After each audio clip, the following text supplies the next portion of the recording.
a deux sauces dont nous souhaitons vous parler. Premièrement, la sauce jaune. C'est une sauce qui accompagne tubercules de taro qui ont été pilés. Le taro a pour nom scientifique Colocasia esculenta. Et on a également la sauce d'un cuit, le cuit qui accompagne le couscous de maïs. Ces deux mets traditionnels sont réputés au Cameroun. Ils étaient autrefois réservés aux grandes cérémonies traditionnelles dans l'ouest et le nord-ouest du Cameroun. Et aujourd'hui, on les sert à des convives qu'on veut honorer.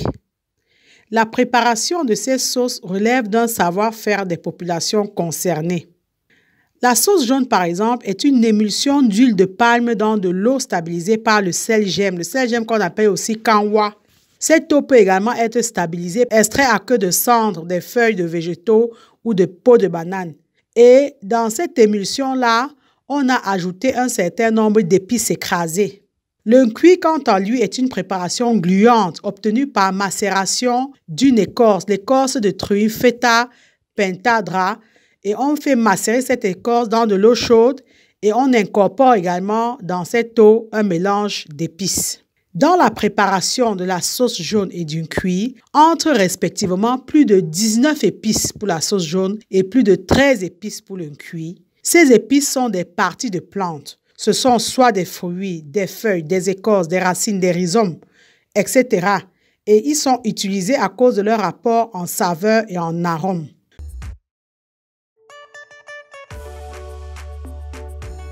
Le cuit est donc le nom donné à cette sauce gluante et épicée qui se consomme accompagnée de couscous de maïs. Pour des raisons pratiques, il faut savoir qu'on ne peut pas manger le cuit avec des ustensiles ou des couverts. Le cuit se mange avec ses doigts parce que c'est une sauce tellement gluante qu'aucun couvert ou ustensile ne peut l'attraper. Il faut savoir que le cuit est un plat qui est notamment préparé aux mamans qui viennent d'accoucher car il favoriserait la montée lactée, donc l'allaitement du bébé. Il facilite également la digestion. On dit même qu'il lave le ventre. Le cuit est également un excellent reconstituant, selon certains médecins. On le donne aux malades et même aux grands malades. Il faut savoir que l'écorce qui est utilisée pour faire le cuit est extraite de la tige de la plante appelée Triumpheta pentadra.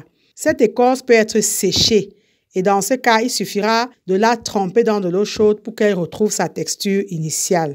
De cette écorce donc est extrait un liquide gluant par trituration dans de l'eau préalablement chauffée. Et par la suite, on ajoute à ce liquide-là divers condiments ou épices aux multiples propriétés. Donc la sauce d'un cuit, fondamentalement, c'est de l'eau, des écorces et des épices.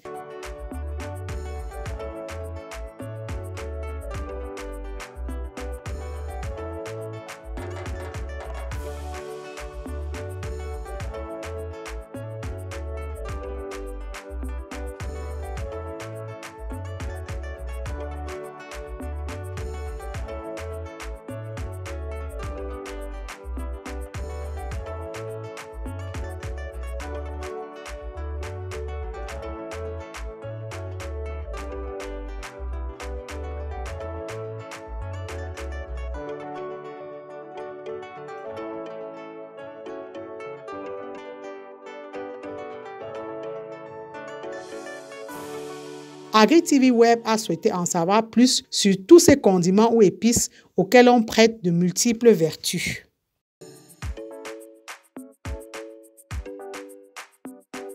Les vertus d'une cuit, ça nettoie le sang dans le corps. Donc ça nettoie les déchets dans le corps et ça lave le corps. Et puis quand une femme vient d'accoucher, elle doit absolument prendre ça, manger ça pour nettoyer, pour faire sortir le sang, les déchets du sang. Les mauvaises odeurs, oui, de l'accouchement. Pour petit piab ça, pour n'aimer à poite, bien greffou. Pas de dessous. Après zang, quitter wapto. Wabana dessus, après kui, alors vampou. Fa nam chimé, aba vampoa. Tom chivampo. Wabna tam jema vabapo. Ni ga ma voyons pas ma vabe pas de sepfou. Ma pata ching tse chapopa. Bato quitter quoi pompe. Quand une femme accouche, elle est obligée de manger le cuit pour que ça lave le ventre, pour que ça détruise les mauvais eaux. Même le taro, c'est la même chose. La personne qui ne mange pas le cuit, elle est obligée de boire la sauce de taro pour que le lait de l'enfant descende, pour que l'enfant soit à l'aise et potelé. Il y a le ngacho, il y a le jepsa, il y a le mbato, il y a le quenou, il y a le lumka. Ça joue, c'est un antibiotique.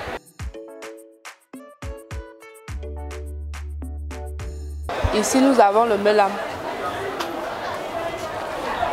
Ici, nous avons le gojo, qu'on appelle aubergine amère. Ici, nous avons le timte, qu'on appelle racine sucrée.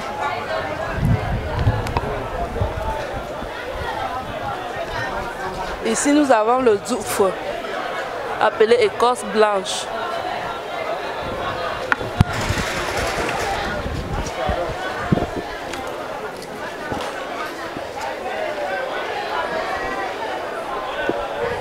Ici, nous avons le ngacho, poivre noir. Ici, nous avons l'écorce,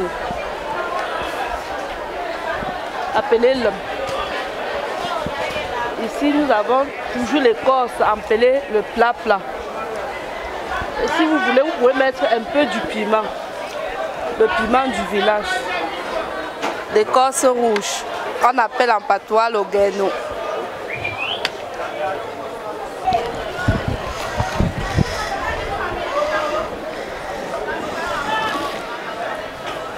On appelle ça le quai. Ici, nous avons la chenille en français. Bon, ici, nous avons le sucré. Oui, on met ça dans le cuit pour que le cuit soit un peu sucré. Nous avons le pépé, oui, plus le rondelle, oui, qui entre dans le condiment du cuit. Ici, nous avons le bicuit. Oui, tout ça entre tout dans le condiment du cuit. Il y a aussi les 4 côtés qu'on appelle en patois tiché. Oui. Et ici, nous avons le sel gemme. On met dans le cuit, c'est ça qui rend le cuit, ce qui fait du dessert plus le cuit. Oui, voilà.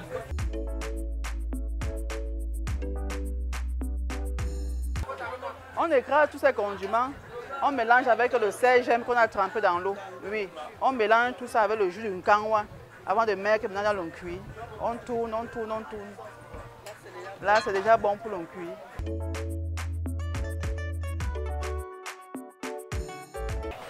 Quand c'est déjà écrasé, c'est l'odeur qui t'attire. Tu prends l'odeur ou tu prends, tu goûtes dans la bouche. Quand tu manges, quand tu goûtes seulement, tu sens seulement l'odeur sucrée là. Tu sens le sucre, le condiment, c'est qui est sucré. C'est ça qui domine un peu, oui, avec les autres, oui. Donc quand tu manges, tu sens le goût. Tu sais qu'il y a telle chose qui peut manquer. En mangeant, tu sens en mangeant, tu sais qu'il y a telle chose qui peut manquer. C'est en goûtant que tu sais qu'il y a tel condiment qui peut manquer. Oui. Vous êtes porteur d'un grand projet dans le domaine de l'élevage porcin, à savoir créer une ferme moderne et industrielle. Vous souhaitez faire l'élevage moderne et industriel de porcs et n'en avez ni l'expérience ni les compétences. Vous élevez déjà les porcs de façon artisanale sans jamais avoir été formé et vous êtes conscient de vos lacunes et manquements et souhaitez évoluer et vous professionnaliser. Vous souhaitez être employé dans une ferme industrielle et moderne comme gérant ou chef d'exploitation. Vous souhaitez encourager un membre de votre famille ou de votre entourage à apprendre le métier d'éleveur de porcs. Aussi, vous êtes à la recherche d'une formation complète dans le domaine de l'élevage moderne et industriel de porcs. AgriTV Web a la solution. Nous vous proposons une formation complète en ligne en 8 modules qui est intitulée « Réussir votre élevage porcin en Afrique ». Au terme de la formation, vous serez capable d'assurer le pilotage opérationnel d'un élevage porcin, c'est-à-dire suivre, observer, surveiller, reproduire les animaux, les commercialiser, organiser toutes les activités de l'élevage, enregistrer les performances, alimenter convenablement en fonction des âges, etc. Parce qu'elle est le fruit de notre expérience terrain de plusieurs années, Cette formation vous fera gagner en temps car elle vous évitera de commettre beaucoup d'erreurs qui sont le propre de personnes novices ou inexpérimentées. Soyons des éleveurs professionnels. Si vous êtes intéressé, contactez-nous par mail ou par WhatsApp .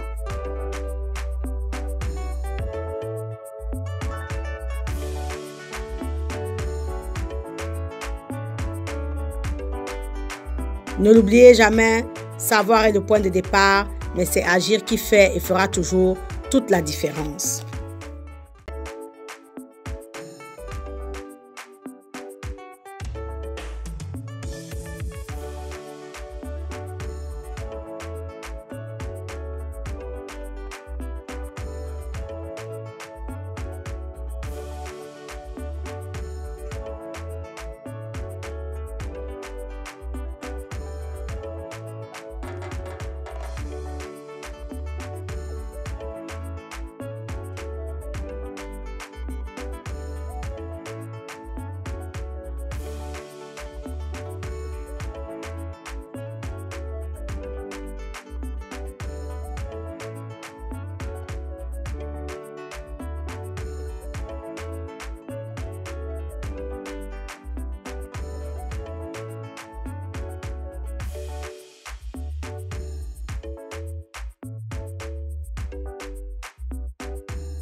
La sauce jaune est un autre plat à base d'épices qui a non seulement une valeur culinaire, mais également une valeur sociale et culturelle.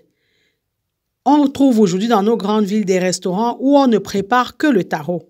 En effet, il faut savoir que la sauce jaune, c'est de l'huile, de l'eau et des épices. Elle est consommée traditionnellement dans l'ouest du Cameroun et sa préparation intègre un complexe de plusieurs épices. La valeur sociale et culturelle de la sauce jaune tient à son utilisation comme symbole de reconnaissance et d'estime lorsqu'on reçoit des hautes personnalités ou des invités de marque ou alors quelqu'un à qui on souhaite faire honneur. Notamment parce que la préparation de ce plat n'est pas aisée. Sur le plan de la santé, on lui attribue un rôle de revitalisant, d'aphrodisiaque, de bactéricide et même de détoxifiant. Cette valeur thérapeutique viendrait des épices qui entrent dans sa composition. Et ce lien a été prouvé dans de nombreux cas.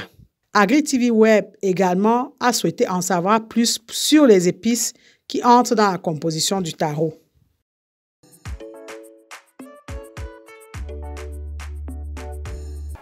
Il y a le kimba. Chez nous, on appelle ça le nkunjo. Mais les bassins appellent le kimba. Il y a aussi, et en français, il y a les gens qui appellent ça poivre longue noire. Bon, c'est ça. Il y a aussi le nchicho, qui part dans le taro. Il y a le kebupa, l'écorce de taro marron. Il y a les femmes qui appellent ça écorce de taro marron. Ça part dans le taro. Il y a le tsunga, on met ça dans le taro pour que ça ne gonfle pas le ventre. Il y a le quenou, oui maman, il y a le quenou dans le taro. Il y a le ngang dans le taro.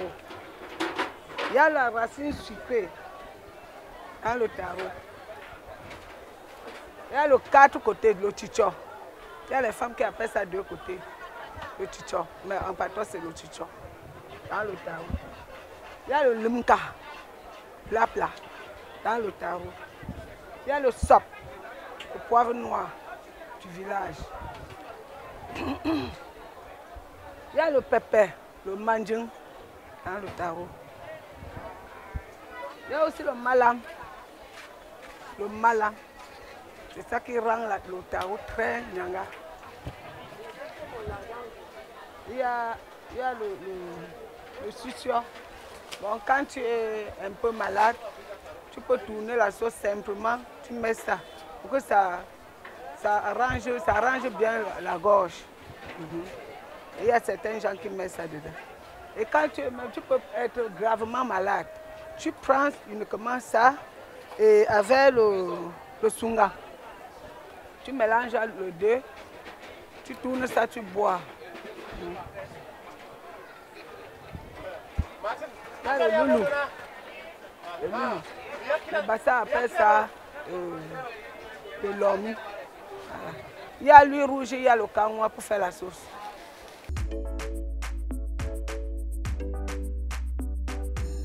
On mélange tout ce que j'ai expliqué là, on écrase. Bon, si tu veux, tu peux brûler seulement le plat au feu. Si tu veux, tu ne brûles pas. Bon, ça revient au même. Et les rondelles, tu as oublié le rondelle. Vous mettez ça dans le tarot, c'est bon, plus bon même.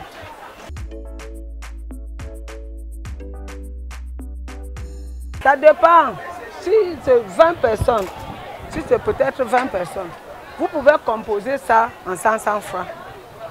Vous pouvez composer en 500 francs, tout ça en 500 francs. Ça vous donne le montant maintenant. Vous payez la personne et vous partez avec vos condiments.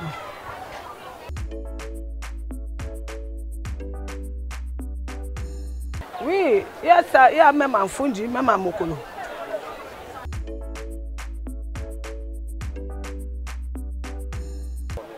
Le sachet c'est 100 francs. Et la grande boîte c'est 500. La boîte de lait.